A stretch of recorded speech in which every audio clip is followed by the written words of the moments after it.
खुदा की मोहब्बत, क्योंकि खुदा ने दुनिया से ऐसी मोहब्बत रखी कि उसने अपना इकलौता बेटा बख्श दिया, ताकि जो कोई उस पर ईमान लाए हलाक ना हो बल्कि हमेशा की ज़िंदगी पाए।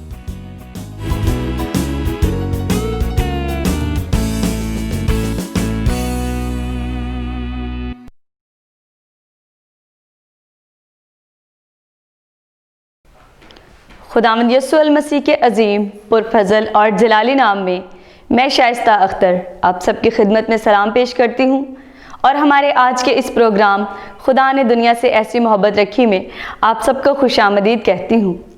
नाज़रीन, खुदावंद यीशु अल मसीह ने अपनी मुबारक ज़ुबान से रोज़ा के बारे में यूँ फरमाया, और जब तुम रोज़ा रखो तो रियाकारों के मानिंद अपनी सूरत उदास ना बनाओ, क्योंकि वो अपना मुँह बिगाड़ते हैं ताकि लोग उनको रोज़ादार जाने। मैं तुमसे सच कहता हूँ कि वो अपना अजर पा चुके। बल्कि जब तू रोज़ा रखे तो अपने सर में तेल डाल और मुँह धो, ताकि आदमी नहीं बल्कि तेरा बाप जो पोशीदगी में है तुझे रोज़ादार जाने। इस सूरत में तेरा बाप जो पोशीदगी में देखता है तुझे बदला देगा। आइए नाज़रीन, हम भी खुदावंद यीशु अल मसीह की इस तालीम पर अमल करें। और अभी वक्त है खुदावंद की हम्द सना और परस्तिश का। तो अभी हम मिस रूप जॉर्डन की खूबसूरत आवाज़ में ये खूबसूरत गीत सुने।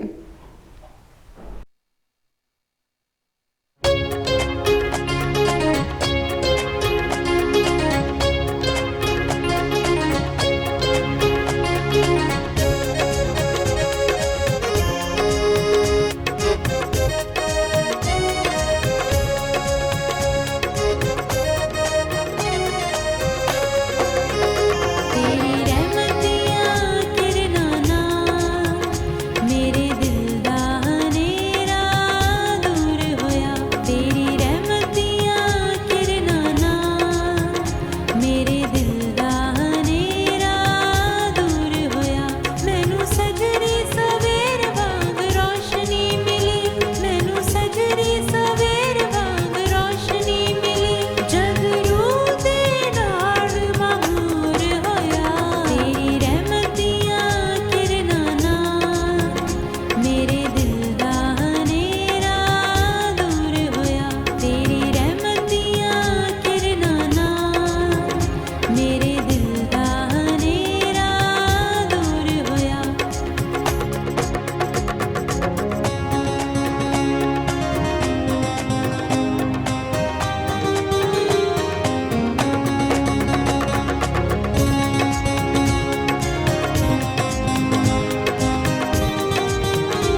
जी नाज़रीन, अभी आपने ये खूबसूरत गीत सुना और मेरा ईमान है कि आपने इस प्रस्तिश के वसीला से खूब बरकत पाई है। और अभी वक्त है हमारी आज की कहानी का, तो आइए आज की कहानी सुने। Good evening uncle David. Good evening Pinky बेटा, कैसी हैं आप? खुदावन का शुक्र है अंकल। अंकल डेविड, आज मैं आपसे दुनिया की तख्लीक के बारे में चंद सवालात पूछना चाहती हूँ। क्या आप मुझे दुनिया की तख्लीक के मुतालिक बताएंगे? क्यों नहीं पिंकी बेटा, आप सवालात पूछें, मैं कोशिश करूंगा कि बाइबल मुकद्दस की रोशनी में आपके हर सवाल का जवाब दे सकूं। शुक्रिया अंकल डेविड। अंकल, जब ये दुनिया, सूरज, चांद, सितारे, जानवर और लोग मौजूद नहीं थे तो कौन मौजूद था? बेटा जी, कलाम मुकद्दस में फरमाया गया है कि इब्तिदा में कलाम था और कलाम खुदा के साथ था और कलाम खुदा था और यही इब्तिदा में खुदा के साथ था, यानी तख्लीक कायनात से पहले खुदा मौजूद था। तो अंकल, ये सब चीजें यानी सूरज, चांद, सितारे, जानवर, परिंदे, दरख्त और ये दुनिया किसने बनाए? बेटा जी, ये सब कुछ खुदा ने तख्लीक किए। उन्होंने फरमाया और ये दुनिया और सब कुछ वजूद में आ गए। अंकल, इसका मतलब है ये दुनिया, सूरज, चांद, सितारे, समंदर, परिंदे, जानवर, दरख्त, फूल, पौधे और इंसान को बनाने में बहुत अरसा लगा होगा। नहीं पिंकी बेटा, ये सब कुछ खुदा ने सिर्फ 6 दिन में तख्लीक किए। कलाम खुदा में लिखा है, क्योंकि खुदावन ने 6 दिन में आसमान और जमीन और समंदर और जो कुछ उनमें है बनाया। अंकल, प्लीज जरा तफसील से बताएं कि खुदा ने इन 6 दिनों में हर चीज को कैसे तख्लीक किया? बेटा जी, खुदा ने सब चीजों को जब अंधेरे के सिवा कुछ ना था तख्लीक किया। पहले दिन खुदा ने कहा कि रोशनी हो जा और फौरन रोशनी हो गई। वाह, ये रोशनी तो हर शख्स को बहुत अच्छी लगती है अंकल। जी हाँ, खुदा ने रोशनी को देखा और कहा रोशनी अच्छी है। उस वक्त से दिन को रोशनी और रात को अंधेरा होने लगा और शाम हुई और सुबह हुई, सो पहला दिन हुआ। तो दूसरे दिन खुदा ने क्या बनाया अंकल?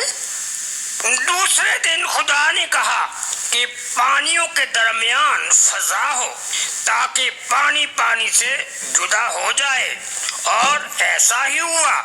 और खुदा ने फजा को आसमान कहा और शाम हुई और सुबह हुई, सो दूसरा दिन हुआ। तो अंकल, ये जमीन जिस पर हम रहते हैं कौन से दिन तख्लीक की गई?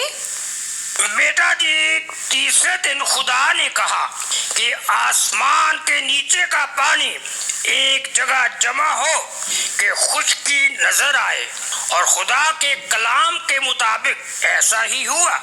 और इसी खुश्की को जमीन कहा जिस पर हम रहते हैं, और जो पानी जमा हो गया था उसको खुदा ने समंदर कहा। बहुत अच्छा अंकल। फिर शाम हुई और सुबह हुई, सो तीसरा दिन हुआ। तो अंकल, ये चांद, ये सितारे और सूरज, ये कौन से दिन बनाए गए? जी बेटा, वही बताने लगा हूँ।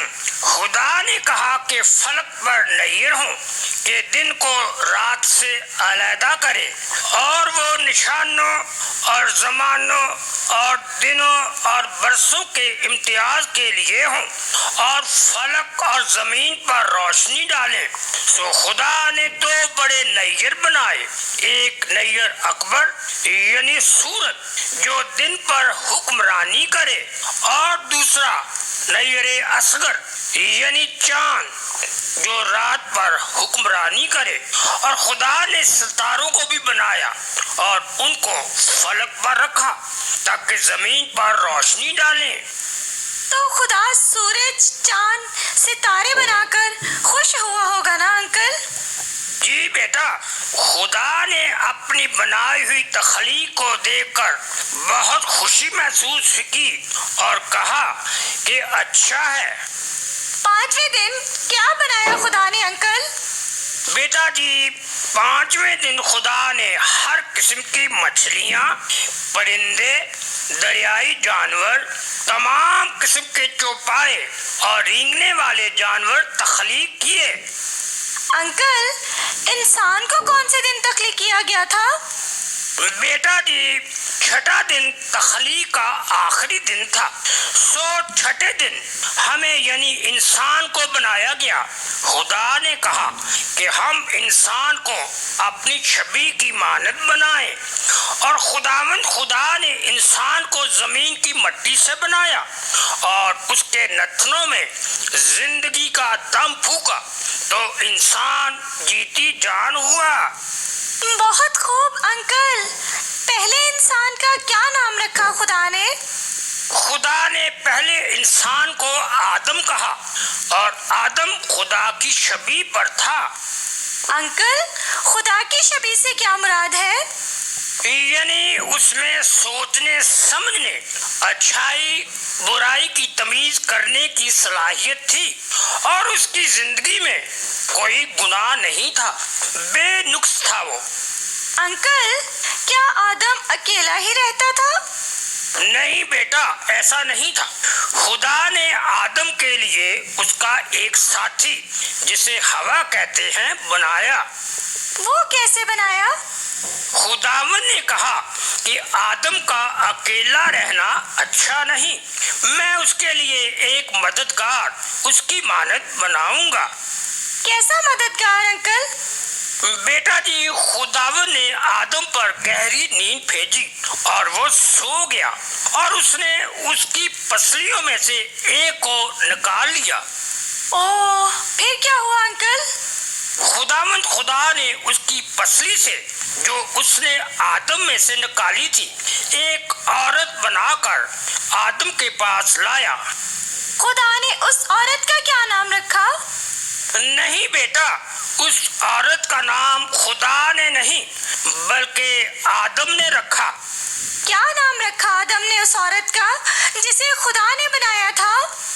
आदम ने उसका नाम हवा रखा। अंकल डेविड, आदम और हवा कहाँ रहते थे? क्या खुदा ने उन्हें कोई घर बनाकर दिया? जी हाँ, खुदा ने उन्हें एक बहुत खूबसूरत बाग में रखा, जिसे बागे अदन कहा जाता है। वो नहायत पुरसुकून बाग, जहाँ वो दोनों नहायत आराम और सुकून से रहते थे, और उन्हें कहीं आने जाने में किसी किस्म की कोई रुकावट ना थी। वाह अंकल, तो सातवें दिन खुदा ने कुछ नहीं बनाया? नहीं पिंकी बेटा, खुदा ने 6 दिन में हर चीज को तख्लीक किया और 7वें दिन को मुकद्दस ठहराकर उसे बरकत दी। सब्बत यानी आराम का दिन। और पिंकी बेटा, हमें खुदा का हमेशा शुक्र करना चाहिए कि उसने इतनी खूबसूरत दुनिया बनाई और हमें खूबसूरत जिस्म और हमेशा की जिंदगी दी। अच्छा जी। हाँ जी। जी नाज़रीन, आपने हमारी आज की कहानी देखी और सुनी, और मेरा ईमान है कि आपने इसके वसीला से कलाम खुदा को सीखा है। और अभी वक्त है कि हम डॉक्टर मार्टिन लूथर की मुख्तसर कैटेकिज्म के वसीला से भी कलाम खुदा को सीखें। हमारा आज का मजमून है हयात अब्दी के लिए क़यामत। इसमें हम मज़ीद सीखेंगे मेरी ज़िंदगी किसकी मानिद होगी जब मैं आसमान में खुदा के साथ रहूँगा। यीशु अल मसीह मेरे जिस्म को किस तरह तब्दील करेगा कि मैं उसके साथ आसमान में रह सकूँ। और अब जबकि रूहुल कुद्स ने मुझे ईमान की तरफ माइल कर दिया है, तो मैं क़यामत के रोज़ का किस तरह इंतज़ार करता रहूँ। आइए सीखते हैं। खुदावंद यीशु मसीह के मुबारक और जलाली नाम में आप सब की सलामती हो। आज हम खुदावंद के कलाम में से सीखेंगे हयात अब्दी के लिए क़यामत। और हमारा सवाल है, मेरी ज़िंदगी किसकी मानद होगी जब मैं आसमान में खुदा के साथ हूँगा। और इसके बारे में जानने के लिए आए कलाम मुक़द्दस में से हवाला जात का मुतालिया करेंगे। मुकाशवा 7वां बाब और उसकी 15वीं आयत से 17वीं आयत। जो आसमान में खुदा के साथ हैं वो ज़मीन पर ज़िंदगी के हर एक दुख और गम से आज़ाद हैं। मुकाशवा 21वां बाब और उसकी 3री आयत व 4थी आयत। देख खुदा का खैमा आदमियों के दरमियान है और वो उनके साथ सुकूनत करेगा। वो उनकी आंखों के सब आंसू पूंछ देगा। उसके बाद ना मौत रहेगी और ना मातम रहेगा, ना आहो नाला ना दर्द। पहली चीज़ें जाती रहीं। इब्रानियों 4वां बाब और उसकी 9वीं व 10वीं आयत। बाकी है खुदा की उम्मत के लिए सब्बत का आराम, क्योंकि जो उसके आराम में दाखिल हुआ उसने भी खुदा की तरह अपने कामों को पूरा करके आराम किया। हमने खुदावंद के कलाम में से सीखा, जब मैं आसमान में खुदा के साथ हूँगा मैं हर किस्म की मेहनत, मुश्किलात और ज़मीनी ज़िंदगी के गमों से आज़ाद हूँगा। और मज़ीद जानते हैं खुदावंद के कलाम में से मुकाशवा 14वां बाब और उसकी 13वीं आयत। मुबारक हैं वो मुर्दे जो अब खुदावंद में मरते हैं। मुकाशवा 19वां बाब और उसकी 9वीं आयत। मुबारक हैं वो जो बर्रा की शादी की ज़ियाफ़त में बुलाए गए हैं। ज़बूर 16वां बाब और उसकी 11वीं आयत। तू मुझे ज़िंदगी की राह दिखाएगा, तेरे हजूर में कामिल शादमानी है, तेरे दाहिने हाथ में दायमी खुशी है। कुलसियों 3रा बाब और उसकी 4थी आयत। जब मसीह जो हमारी ज़िंदगी है ज़ाहिर किया जाएगा तो तुम भी उसके साथ जलाल में ज़ाहिर किए जाओगे। हमने खुदावंद के कलाम में से सीखा, जब मैं खुदा के पास आसमान में खुदा के जलाल में रहूँगा तो हमेशा की खुशी और शादमानी हासिल करूँगा। और मज़ीद जानेंगे यीशु मेरे जिस्म को किस तरह तब्दील करेगा कि मैं उसके साथ आसमान में रह सकूँ।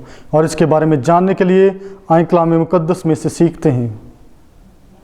दूसरा ग्रंथियों 5वां बाब और उसकी 1ली व 2री आयत। क्योंकि हम जानते हैं कि जब हमारे खैमा का घर जो जमीन पर है गिराया जाएगा तो हमको खुदा की तरफ से आसमान पर एक ऐसी इमारत मिलेगी जो हाथ का बना हुआ घर नहीं बल्कि अब्दी है। चुनाचे हम इसमें कराहते हैं और बड़ी आरजू रखते हैं कि अपने आसमानी घर से मुलब्बस हो जाएं। फिलिपियों 3रा बाब और उसकी 21वीं आयत। मसीह हमारी पस्तहाली के बदन की शक्ल बदल कर अपने जलाल के बदन सूरत पर बनाएगा। पहला ग्रंथियों उसका 15वां बाब और उसकी 52 आयत से 53 आयत। और ये एक दम में, एक पल में पिछला नरसिंगा फूंकते ही होगा, क्योंकि नरसिंगा फूंका जाएगा और मुर्दे गैर फानी हालत में उठेंगे और हम बदल जाएंगे। क्योंकि जरूर है कि ये फानी जिस्म बका का जामा पहने और मरने वाला जिस्म हयात अब्दी का जामा पहने। पहला ग्रंथियों 15वां बाब और उसकी 42वीं आयत से 44वीं आयत। मुर्दों की क़यामत भी ऐसी ही है, जिस्म फना की हालत में बोया जाता है और बका की हालत में उठता है, बेहरमती की हालत में बोया जाता है और जलाल की हालत में जी उठता है, कमजोरी की हालत में बोया जाता है और कुव्वत की हालत में जी उठता है। नफसानी जिस्म बोया जाता है और रूहानी जिस्म जी उठता है। हमने खुदावंद के कलाम में से सीखा, मसीह मेरे जिस्म को तब्दील करेगा ताकि ये उसके जिस्म की तरह जलाली हो और इस काबिल हो कि हमेशा तक उसके साथ आसमान में रहे। और मज़ीद जानेंगे, अब जब कि रूह कुदूस ने मुझे ईमान की तरफ माइल कर दिया है तो मैं क़यामत के रोज़ किस तरह इंतज़ार करूँगा। और इसके बारे में जानने के लिए बाइबल मुक़द्दस में से हवाला जात का मुतालिया करेंगे। लूका 21 बाब और उसकी 28वीं आयत। जब ये बातें होने लगी तो सीधे होकर सर ऊपर उठाना, इसलिए कि तुम्हारी मुखलसी नजदीक होगी। फिलिपियों 3रा बाब और उसकी 20वीं आयत। हमारा वतन आसमान है और हम एक मुनज्जी यानी खुदावंद यीशु मसीह के वहां से आने के इंतजार में हैं। दूसरा तिमोथियुस 4था बाब और उसकी 8वीं आयत। आइंदा के लिए मेरे वास्ते रास्तबाजी का वो ताज रखा हुआ है जो आदिल मुनसफ यानी खुदावंद मुझे उस दिन देगा, और सिर्फ मुझे ही नहीं बल्कि उन सब को जो उसके ज़हूर के आरज़ूमंद हों। मुकाशवा 22वां बाब और उसकी 20वीं आयत। जो इन बातों की गवाही देता है वो कहता है कि बेशक मैं जल्द आने वाला हूँ। आमीन। आए खुदावंद यसूआ। हमने खुदावंद के कलाम में से सीखा, क्योंकि रूह कुदूस ने ईमान लाने के लिए मेरी रहनुमाई की, मैं आखिरी दिन का बड़ी आरजू और शौक़ से इंतज़ार करता हूँ। हमने खुदावंद के कलाम में से पढ़ा, सुना और सीखा। मेरी दुआ है इस कलाम के वसीला से खुदावंद आप सबको बरकत दे, आमीन।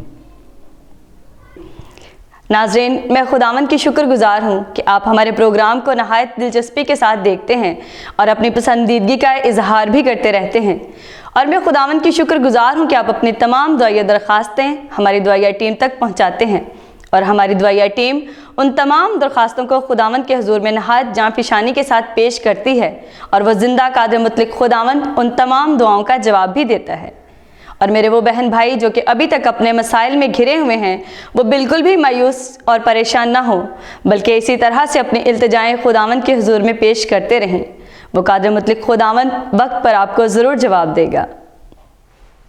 जी नाज़रीन, आपने हमारा आज का प्रोग्राम देखा और सुना और मेरा ईमान है कि इसके वसीला से आपकी रूहानी ज़िंदगियों में ज़रूर ताज़गी पैदा हुई होगी।